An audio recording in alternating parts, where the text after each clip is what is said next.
Super. Bonjour et bienvenue dans cette vidéo. Je suis Marie-Cécile V et je vous retrouve en live aujourd'hui parce que j'ai envie de parler de pourquoi est-ce que je fais ça, pourquoi est-ce que j'aide les gens à se sentir mieux dans leur corps au naturel et pourquoi est-ce que j'ai décidé d'aider les personnes en difficulté avec leur poids. Dans un premier temps, je vais raconter un peu mon histoire, comment j'en suis arrivée là et qu'est-ce que j'ai découvert dans mon parcours de vie et comment est-ce que ça a pu impacter la vie des gens. Les gens me disent souvent: «Ah, tu as de la chance d'être mince, tu as une bonne génétique» et cetera et en fait ça m'énerve. Ça m'énerve littéralement. Pourquoi? Parce que partir du principe que ton poids, c'est une question de chance ou une question de génétique, c'est ignorer totalement l'épigénétique. L'épigénétique, ça va comprendre l'environnement, les habitudes, le rythme de vie, tes habitudes alimentaires, la qualité de ton sommeil, la gestion du stress, etc. Tous ces éléments-là ont un impact important sur ton poids actuel et sur ton poids futur et sur ton bien-être aussi global, hein, c'est important de le préciser et en fait, du coup, ignorer tout ça et de mettre ça uniquement sur le côté génétique, eh bien, c'est renoncer à tout son pouvoir de réellement changer les choses. C'est se résigner à ne pas être bien dans son corps. C'est dire: «OK, je peux rien y faire, alors ça va rester comme ça». C'est aussi se rendre vulnérable à, dépendre des produits miracles. Mmh. Les produits miracles censés nous faire maigrir. Alors que c'est pas un produit que tu vas avaler qui va changer des habitudes inadaptées pendant des années, et c'est aussi, accepter une fatalité. C'est nier les sacrifices et les choix des personnes qui arrivent à rester minces. En fait, c'est un choix. On a le choix dans notre société actuelle, de nos habitudes de consommation et la manière dont tu manges, bah, ça va parler de toi et ça va parler aussi de ton bien-être global.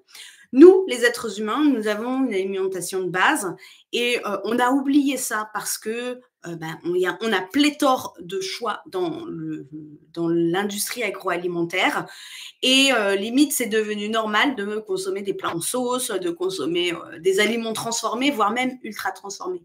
Or, il y a un aspect biologique qui est, bah, voilà, ton corps, il est conçu pour, une alimentation naturelle. Regarde les animaux, par exemple.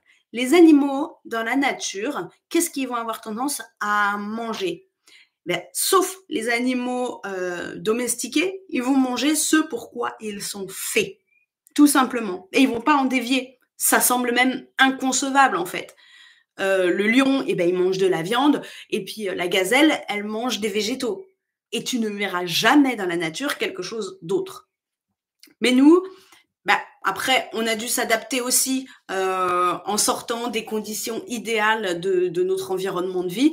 On a dû s'adapter et consommer d'autres choses. Ce qui est très bien en soi. Mais aujourd'hui, quand je vois des gens qui, pour eux, leur alimentation de base, ça va être de la charcuterie et puis du pain, ah désolé, c'est pas la base.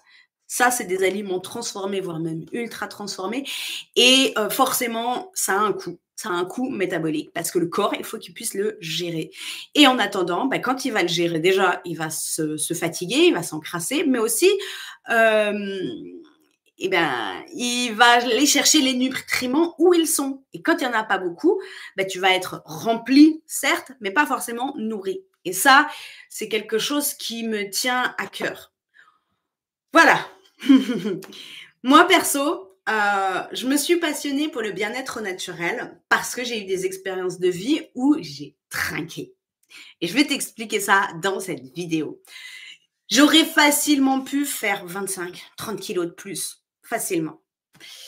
Et vraiment, et c'est pas une question de chance si aujourd'hui je suis mince. C'est pas de la génétique ni mon métabolisme. Non, parce que moi perso, j'ai toujours été gourmande et en plus de ça, j'ai eu des périodes où je faisais des crises d'hyperphagie. C'est un trouble du comportement alimentaire qui te fait manger plus que de raison. Pourquoi? Eh ben, la cause, elle va être principalement émotionnelle. J'avais des émotions que j'arrivais pas à gérer, que je ne savais pas comment les gérer, et j'allais avoir tendance à compenser avec de l'alimentation et de la suralimentation, des choses grasses, sucrées, etc., histoire de manger mes émotions, histoire de refouler tout ce qui me faisait péter un câble, en fait, littéralement. Et au bout d'un moment, je me suis rendu compte que c'était pas terrible parce que j'avais honte de moi-même, c'est-à-dire je me cachais pour le faire. Mais bon, jusque-là, ça allait. Mais un jour, j'avais tellement mangé que je m'étais rendue malade que je me suis fait vomir. Et là, je me suis dit, il y a un problème. Enfin, où est-ce que j'ai mis le doigt? Ça déconne totalement. Et là, j'ai décidé de me renseigner sur trouver des moyens pour éviter de mettre le doigt dans l'engrenage, finalement. J'avais seulement 15 ans quand mon père m'a fait découvrir la méthode Cohérence Biopanson, qui est une méthode d'observation fine de son propre corps et des boucles de rétroaction pour permettre de reprendre le contrôle. J'ai appris à manger différemment. J'ai appris à me mettre à l'écoute de mon corps, à observer et aussi à noter pour pouvoir revenir rétrospectivement dessus. Et ça a été une révélation pour moi. J'ai pu me sentir plus sèche, plus dynamique, etc. Mais bon, j'avais 15 ans, j'avais d'autres choses à penser. Les vacances, elles sont passées et je suis passée moi-même aussi à autre chose.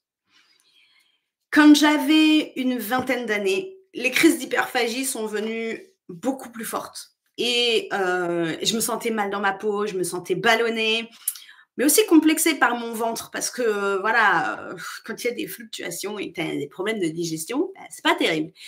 Et là, j'étais accro aux croissants aux amandes. Et en fait, voilà, le croissant aux amandes, c'était réconfortant, c'était agréable et tout. Et en fait, un jour, j'ai un collègue qui rentre de 3 semaines de vacances. Il ne m'avait pas vue pendant ces 3 semaines. Et il me fait la réflexion, « T'aurais pas un petit peu grossi ?» Là, je fais, « Waouh, non, j'ai pas grossi, moi, non, non, non. » Mais j'étais dans un déni total parce que mes vêtements me serraient.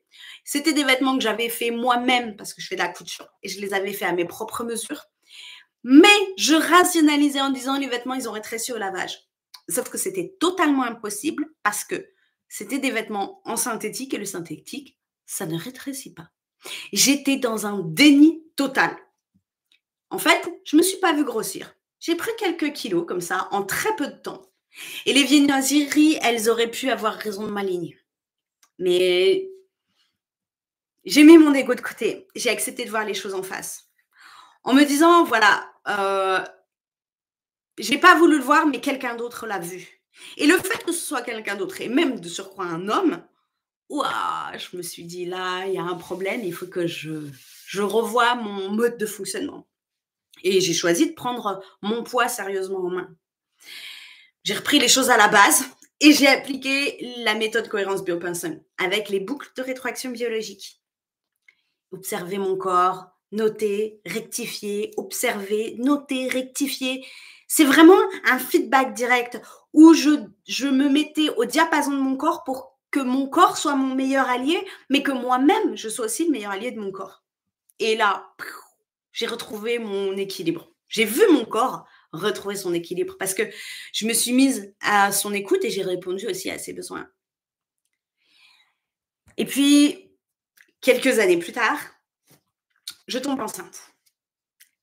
Bon, là, je me lâche. Faut savoir qu'avant ça, j'ai fait 4 ans de végétarisme. Et à partir de ce moment-là, enceinte, pour éviter, parce que j'avais peur que mon enfant ait des carences, donc j'ai repris la consommation de la viande. Mais ça, c'est un détail. Enfin, j'ai pris une quinzaine de kilos, peut-être un petit peu plus.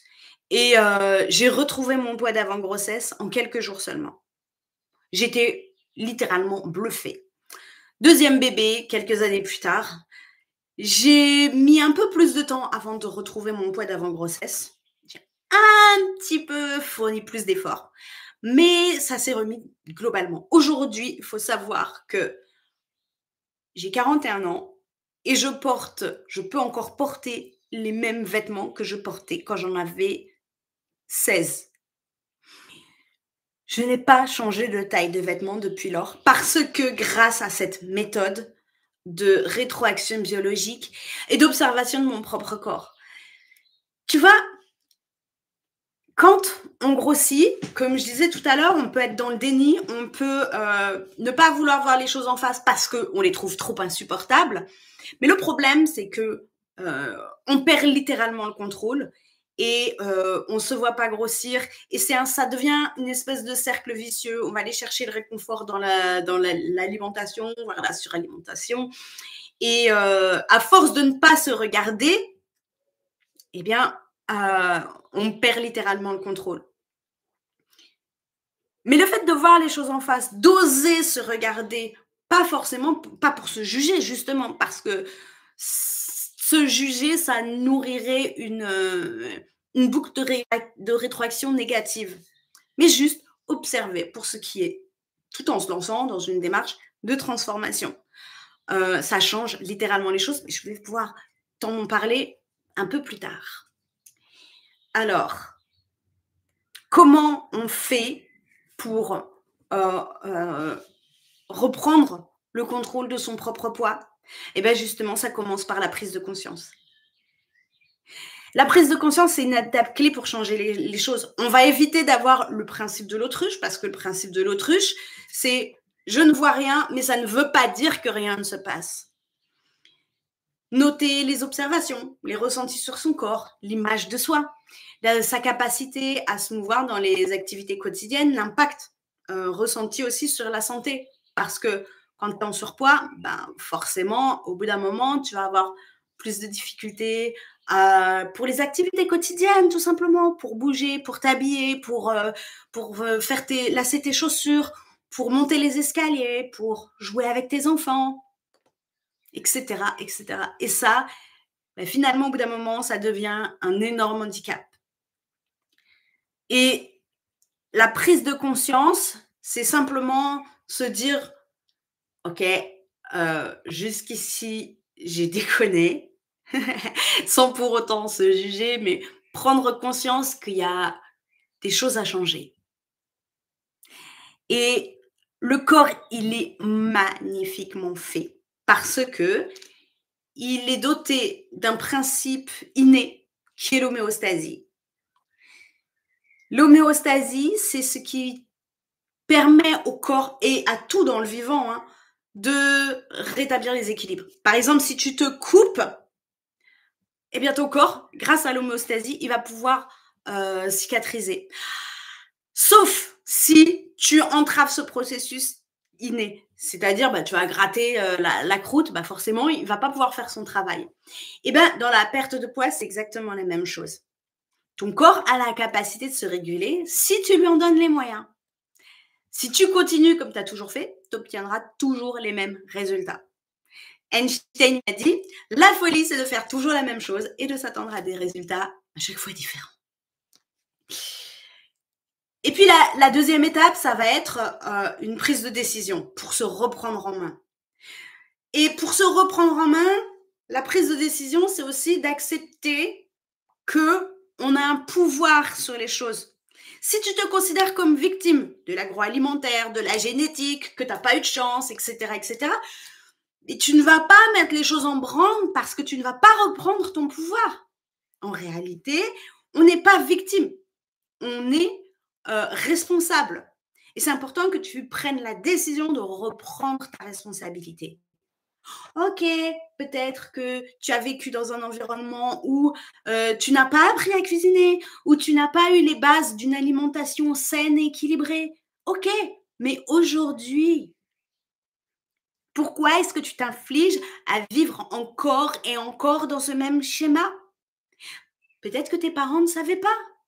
Et en fait, on a tous été plus ou moins formatés par cette société qui nous dit de manger de telle ou telle façon et par l'agroalimentaire qui nous matraque sur ce qu'il faut manger et à quel moment et de quelle manière. On a tous été matraqués par le côté fun d'aller au fast-food. Alors, moi, je ne prône pas les régimes restrictifs. Je ne prône pas de supprimer totalement des catégories d'aliments. Non. Je prône le fait d'être conscient, avant tout, de ce que l'on mange et du fait de se nourrir, pas de se remplir.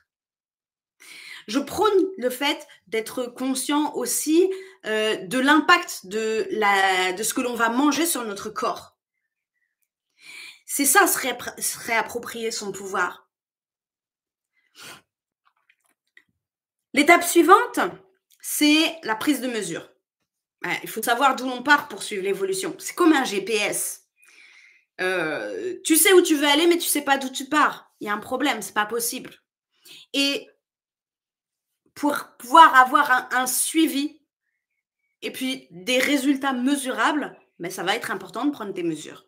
Ça commence par quoi?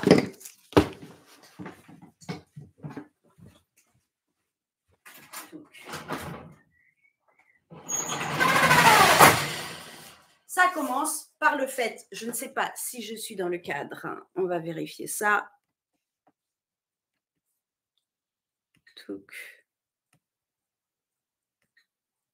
Ok. Ça commence par le fait de prendre ses mesures, tout simplement. Alors moi, j'ai travaillé longtemps dans le prêt-à-porter et très souvent, j'étais confrontée à des personnes qui étaient des tailles hors normes, qui avaient non seulement du mal à s'habiller, mais qui en plus étaient toujours gênées avec la taille. Il y a un chiffre psychologique. Mais là, aujourd'hui, l'idée, c'est plus de se focaliser sur ce que tu veux devenir en partant sur la base de l'actuel, plutôt que de te juger sur les chiffres que tu vas avoir et sur la balance et sur les étiquettes des vêtements et sur le mètre. L'idée, c'est juste de savoir d'où tu pars. Et bien, la première chose à faire, hop là, ça va être de prendre le matériel adapté, d'avoir un mètre ruban pour pouvoir noter tes mensurations. Alors, les mensurations, ça va être le tour de cou, le tour de poignet, le tour des bras et de tous les membres, la taille, les hanches, etc., etc., de manière à savoir d'où l'on part. Et c'est important de le noter parce que si juste tu te dis je vais m'en souvenir, en fait non, on passe toujours à autre chose et on oublie. Mais le fait de noter, ça acte les choses. Et ça permet de pouvoir y revenir rétrospectivement, de suivre aussi l'évolution. Et c'est ça qui est intéressant. Parce que quand au fur et à mesure de ton évolution, tu vas voir vraiment les résultats mesurables, mais là, tu vas avoir une satisfaction de dingue. Et ça permet aussi d'éviter l'effet yo-yo. Mais j'y reviendrai plus tard. D'avoir aussi un pèse-personne. Dans l'idéal, choisis un impédance-mètre parce que l'impédance-mètre va te permettre d'avoir des données supplémentaires. Le volume des os, donc le poids des os, la quantité d'eau dans ton corps, ta masse musculaire, ta masse graisseuse également. Et ça, quand tu peux avoir un impédance-mètre, c'est top parce que ça te donne des métriques supplémentaires pour pouvoir reprendre le contrôle. En fait, ce qui est important aussi à noter, c'est que à volume égal, le muscle et le gras n'ont pas le même poids. Donc, des fois, tu peux te dire « Ah ouais, je suis lourd, mais tu vas être plus musclé. » Et tu peux faire le même poids et être pas très musclé, mais avoir plutôt de la masse graisseuse. Donc, c'est important d'avoir un impédance-mètre pour avoir des mesures vraiment précises. Et ça, tu peux le faire à la maison. C'est ça qui est génial. Il te faut aussi un pèse-aliment pour pouvoir corréler le poids de ce que tu manges avec le poids que tu pèses au final. Parce que, quoi qu'il arrive, il y a toujours un lien entre les deux. Moi, personnellement, j'aime pas trop travailler avec les calories parce que toutes les calories ne se valent pas, mais qu'en plus, le comptage des calories, excuse-moi, mais c'est tellement, tellement fastidieux que il y a trop de personnes qui laissent tomber en fait quand on est dans le comptage de calories. Donc, Le fait de peser ses aliments et de corréler avec le poids final, c'est beaucoup plus simple et beaucoup plus pratique à mettre en œuvre au quotidien, à l'extérieur, etc., etc. Il te faut aussi un appareil photo parce que, il n'y a pas à dire, quand tu prends des photos, voire même des vidéos, tu peux plus facilement voir avec une perspective de l'extérieur ton corps changer, ton corps se transformer. Un carnet de suivi avec un tracker de sport et un tracker d'alimentation, un tracker de perte de poids. Et un miroir de plein pied. Comme je te disais tout à l'heure, l'idée c'est ne pas être dans la politique de l'autruche. C'est important de voir les choses en face. Parce que si tu t'es habitué à ne pas vouloir regarder ton corps, t'es parti dans une espèce de dissociation cognitive entre ton corps et ton mental. Or, les deux, ils sont indissociables. En réalité, il faut que tu comprennes que tu ne pourras jamais agir durablement sur ton corps si tu ne passes pas par ton mental. Et c'est important de te réapproprier ton corps pour que les choses puissent réellement changer. Donc, on ne peut pas agir sur le corps sans passer par le mental. C'est important de voir les choses en face, d'accepter de voir les choses en face. Dans un miroir, quoi de mieux que dans un miroir? Et un miroir de plein pied, parce que comme ça, tu peux apprécier les choses dans leur ensemble.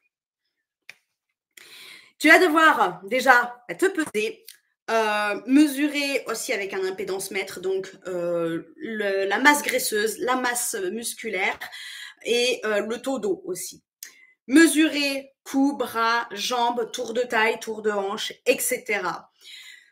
Avec aussi l'IMC, l'indice de masse corporelle. Mais c'est pas la seule métrique intéressante parce que cette métrique-là, elle donne une indication un peu vague. Comme je disais tout à l'heure, si tu es plus musclé que avec du tissu adipeux, ça peut être faussé. Mais c'est toujours intéressant. C'est pour ça que l'impédance-métrie, c'est vraiment top. Mais tu peux aussi aller voir ton médecin pour avoir des prises de sang.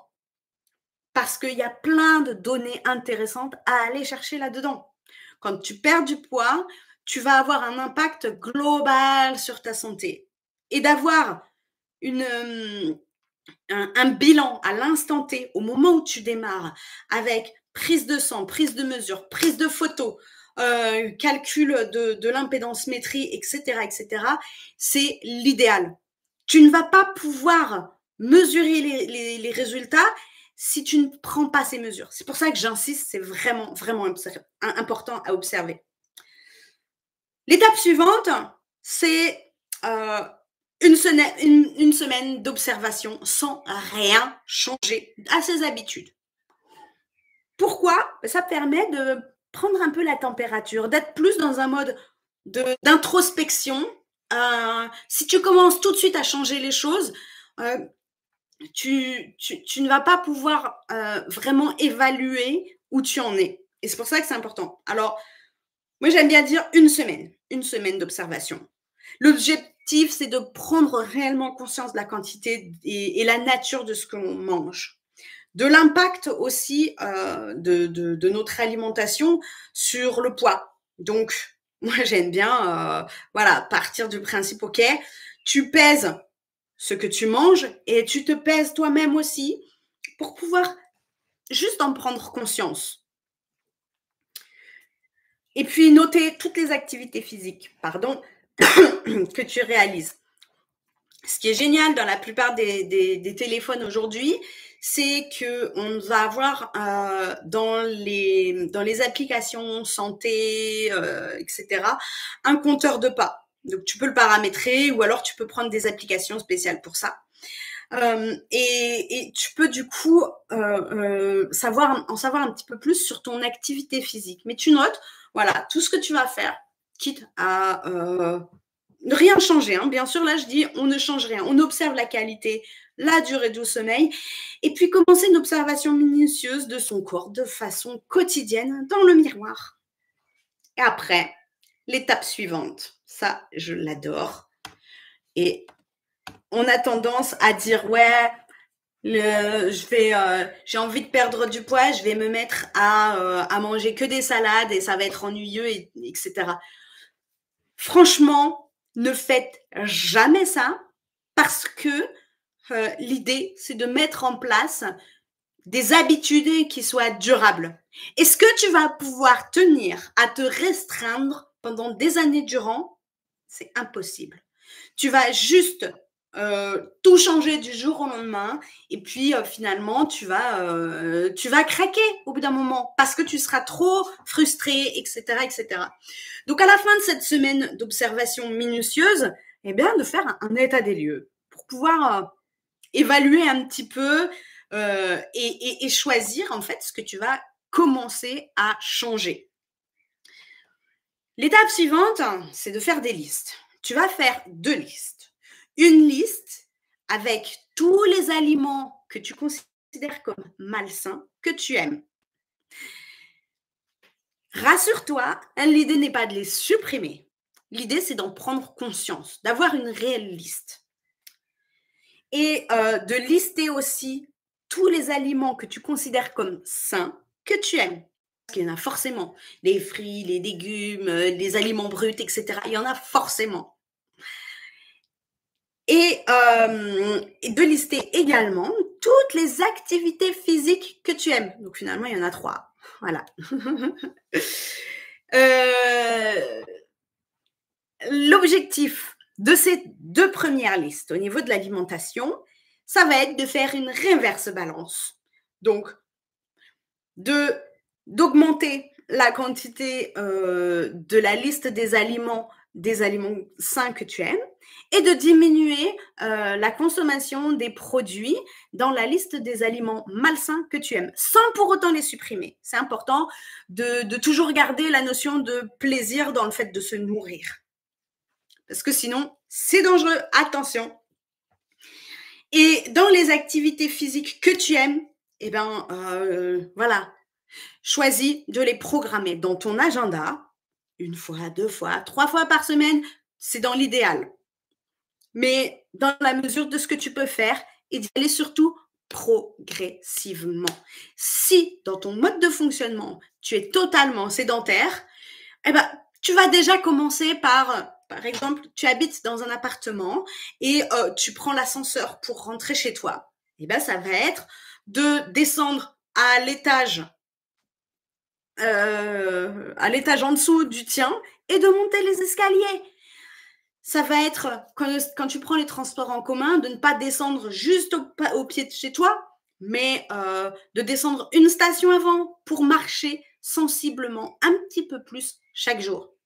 Et comme tu as le choix, plutôt que de prendre la voiture, eh bien, prends un vélo, marche un petit peu. Tout ce que tu vas rajouter, ça va être bénéfique.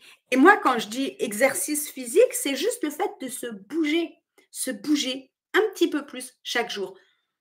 Et dans les NEAT, ça va être ce qui sort du renforcement musculaire et de l'exercice et du sport à proprement parler. C'est tout ce qui nous fait bouger au quotidien, de faire le ménage, de cuisiner, de faire les activités quotidiennes. Ça nous fait bouger. Nos corps sont designés pour le mouvement. Et on a besoin littéralement de bouger pour pouvoir dépenser les calories que l'on ingère, mais aussi pour pouvoir faire fonctionner la machine. Notre corps, pour pouvoir se nettoyer, pour pouvoir bien fonctionner, il a besoin de mouvement. Et plus tu bouges, mieux c'est. L'étape suivante, ça va être de définir la nouvelle identité de toi-même. Ah, j'aurais tellement aimé être ceci, être cela. Stop. Autorise-toi, arrête de mettre les choses au conditionnel. Personne ne le fera à ta place. Autorise-toi à devenir la personne que tu rêves d'être. Et ça marche par une décision, par une définition de l'identité que tu veux devenir. Ça commence par des actions chaque jour, en fait. Je ne sais plus où j'avais vu ça. C'était... En gros, il y a les comportements. Plus tu reproduis une action, plus ça devient un comportement. Plus tu reproduis un comportement, plus ça devient une identité. Et donc, c'est toi qui choisis en réalité. Non, tu n'es pas victime de tes conditionnements. Tu as le choix d'en prendre conscience et de peu à peu choisir et mettre les choses en branle pour pouvoir réellement changer les choses. Donc, de définir une nouvelle identité de qui tu veux devenir, tes valeurs, tes objectifs, tes buts dans la vie, les choses qui sont importantes pour toi. Par exemple, si tu n'es pas sportive, mais que tu veux te bouger plus, de définir une identité plutôt que de dire je vais faire du sport, c'est je deviens une personne plus active. Et ça change tout. Parce que nous sommes des êtres humains. Nous ne sommes pas des fers humains. Donc, faire du sport, tu vas mettre une notion de je dois faire du sport, la notion déjà de contrainte et la notion de faire. Ça ne marchera pas sur le long terme. Mais si ça devient ta nouvelle identité, ça va être non seulement beaucoup plus facile, mais beaucoup plus durable. L'étape suivante, ça va être la planification, de définir du temps pour soi dans son agenda. Séance de sport, temps de repos, de récupération, soin de soi, etc. À savoir, le fait de prendre soin de soi, ça n'est pas de l'égoïsme. Au contraire, c'est même de l'égocentrisme. Parce que quand tu as rempli tes propres besoins, que tu es bien avec toi-même, que tu as pris soin de toi-même, parce que personne d'autre que toi ne le fera, à partir de ce moment-là, tu peux être bien aussi avec les autres et pouvoir donner aux autres sans attendre forcément quelque chose en retour, reconnaissance ou même un retour sur cet investissement. Tu vois ce que je veux dire? Personne ne le fera à ta place. Et puis, voilà, je disais tout à l'heure, et en fait, je l'avais mis dans ma liste. Après, c'est pas grave. Faire un bilan honnête et bienveillant de cette semaine d'observation. Honnête, on est là pour voir les choses en face. Pas pour se mettre des œillères, ni même pour se passer de la crème et puis flatter notre ego. L'idée, quand tu es dans une dynamique de transformation, c'est de s'engager pour avec soi-même. Ça veut dire réellement mettre l'accent sur ses points forts, parce qu'on en a tous, et de voir aussi tout ce qui est bien, tout ce qui est positif dans notre mode de fonctionnement, et d'accepter d'imaginer un mode de fonctionnement optimisé, en fait. Donc, toujours bienveillant et honnête. Puisqu'on est dans une dynamique de transformation, l'idée n'est pas de se juger sur l'instant T. L'idée, c'est de se jauger pour pouvoir évaluer, OK, sur quel aspect est-ce que je peux changer les choses? Parce que finalement, si tu es en surpoids aujourd'hui, c'est la conséquence d'habitudes inadaptées pendant des années et des années. OK? Et ces habitudes inadaptées, ça ne va pas être seulement de la sédentarité ou une alimentation qui ne soit pas suffisamment équilibrée. Ça va être beaucoup d'autres choses. La qualité du sommeil, le stress, les émotions que l'on n'arrive pas à vivre avec, alors que nous sommes des êtres d'émotion. Sans émotion, il ne se passe rien. Émotion, ça vient du latin emovere, qui met en mouvement. Regarde un enfant, quand il a une émotion, qu'elle soit positive ou négative d'ailleurs, ça bouge, ça crie, ça se roule par terre, ça l'exprime, ça sort. Et nous, en tant qu'adultes, on a oublié tout ça. L'enfant, une fois que c'est sorti, tout va bien, il redevient normal, quoi. Il retourne à son état de base. Une fois que c'est sorti, il est libéré, il peut continuer sa vie tranquillement. Or, nous, en tant qu'adultes, on nous a appris, faut pas faire de vagues, faut pas se faire remarquer. Il ne faut pas crier, pleurer, bouger, machin. Donc, qu'est-ce qu'on fait? On est même mieux par ses émotions que ce soit la colère, la tristesse, la peur, la surprise, la joie, j'en ai oublié une autre, mais ce sera l'objet d'une autre vidéo, c'est pas grave. Là, je suis un peu en freestyle et c'est très bien comme ça. Toutes ces émotions doivent être exprimées. Mais ce qui ne s'exprime pas, ça s'imprime. Ça s'imprime dans le corps. Et le corps, il ne ment pas. Regardez toutes ces expressions populaires. J'en ai l'estomac noué. Ah, j'en ai la gorge serrée. J'en ai plein le dos. Toutes ces expressions populaires, elles parlent littéralement de ça. Et si tu luttes contre tes émotions, dis-toi que tu vas, elles vont s'exprimer d'une manière ou d'une autre. Et elles vont s'imprimer dans ton corps parce que tu ne les auras pas libérées. J'aime bien dire que nous ne sommes pas les émotions. Nous sommes des êtres vivants qui vivons des émotions. Nous sommes des êtres vivants et sensibles que les émotions traversent. Une émotion, ça passe. Une émotion, elle est là pour te donner une indication. Elle est là pour t'envoyer un message. Et si tu ne l'accueilles pas, que tu ne l'acceptes pas, que tu ne l'exprimes pas, elle va littéralement te rendre malade. Littéralement. Moi, j'ai vu des gens se rendre malades parce qu'ils refoulaient leurs émotions ou parce qu'ils essayaient de lutter contre, parce qu'ils considéraient que c'était trop dangereux. Oui, c'est vrai que on a tous des traumas, mais si tu n'apprends pas à vivre avec et à les utiliser, limite à transmuter la colère en quelque chose de constructif. Je sais très bien que c'est facile à dire, mais ce n'est pas si facile à faire.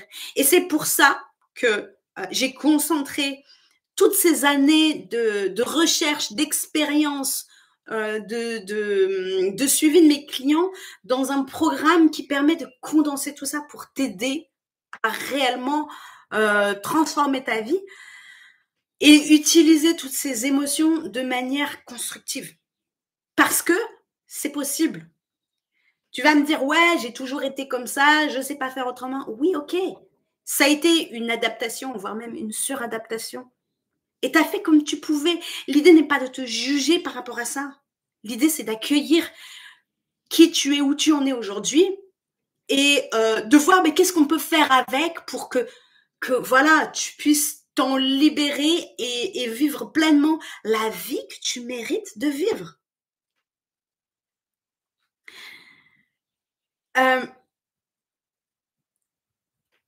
Et l'observation de ces émotions, c'est pour ça que j'aime bien dire l'esprit, le corps et les émotions, parce que tout est intriqué, tout est complètement lié. On a tellement appris à dissocier tout ça qu'on dysfonctionne totalement, à manger nos émotions, à essayer de lutter contre notre corps, alors qu'il peut devenir notre allié. Donc, je t'invite à me rejoindre dans la cohérence Biopensum. La cohérence Biopensum, c'est justement le fait de faire la paix avec son propre corps, de faire la paix avec la nourriture, avec ses émotions. C'est de développer ce potentiel qui est en nous, ce potentiel de retrouver cet équilibre. Parce que le physique, le mental, tout est lié. Et j'ai vu des transformations de dingue. Mais des transformations de dingue. Cette femme qui était en lutte permanente contre son corps, qui détestait son corps, elle avait envie de s'insulter, qui n'avait même pas conscience de sa propre valeur. Or, moi, je la voyais, sa valeur. Mais elle était sans cesse en train de se dénigrer, en train de se rabaisser, en train de souffrir dans sa chair et dans son esprit, parce que il y avait un peu de bazar dans tout ça. Alors, quand tu apprends à faire de ton corps, de tes émotions, ton allié, eh bien, ça change tout. Il y a une intelligence de dingue dans ton corps. Et grâce à l'homéostasie qui permet justement de réguler l'équilibre, il n'y a rien à faire, juste à observer et laisser faire. Or, notre société moderne a fait en sorte, heu, le stress, on doit être partout, surtout nous les femmes. Il faut assurer au niveau professionnel, il faut être sexy, il faut être, une femme accomplie, et puis en même temps être une bonne mère. C'est une charge mentale de dingue qui fait qu'il y a forcément, un coût et un sacrifice à faire. Et trop souvent, c'est sur le soi, c'est sur le corps. Je t'invite à me contacter si tu veux en savoir plus sur ce programme de dingue. Parce que oui, pardon, j'ai oublié de te dire qu'est-ce qu'elle est devenue, cette jeune femme. À chaque, au fil de nos séances, elle me disait: «Oh, waouh, j'ai découvert ça sur moi-même, j'ai découvert ça sur mon corps. Oh, waouh, je me sens plus dynamique, je commence à comprendre comment ça fonctionne, comment je fonctionne, à m'accepter, à m'aimer moi-même». Elle est tombée littéralement en amour avec elle-même et à partir de ce moment-là, eh ben, elle pouvait aussi aller au-devant des autres sans se sentir, heu, jugée ou avoir peur du rejet et cetera, mais authentiquement elle-même. Elle s'est révélée à elle-même et elle a, heu, commencé à oser faire ce qui lui tenait vraiment à cœur et aussi impacter la vie des gens autour d'elle. Parce que c'était une leaduse. Mais sauf qu'elle étouffait tout ça, elle étouffait tout ce potentiel avant que l'on travaille ensemble. Et moi, j'adore voir ce genre de transformation. C'est de la libération de potentiel de dingue. Et toi, qui es-tu? Et toi, qu'est-ce que tu veux pour ta vie? Et toi, qu'est-ce que tu veux? Quel impact est-ce que tu veux avoir dans ce monde, dans la vie de tes enfants? Dis-moi en commentaire. Je serais ravie d'échanger avec toi.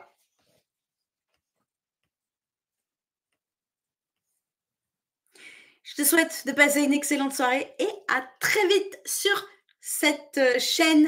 Je suis Marie-Cécile V, ta coach bien-être au naturel et minceur au naturel. Je t'invite à commenter, partager, liker et à t'abonner. À très vite.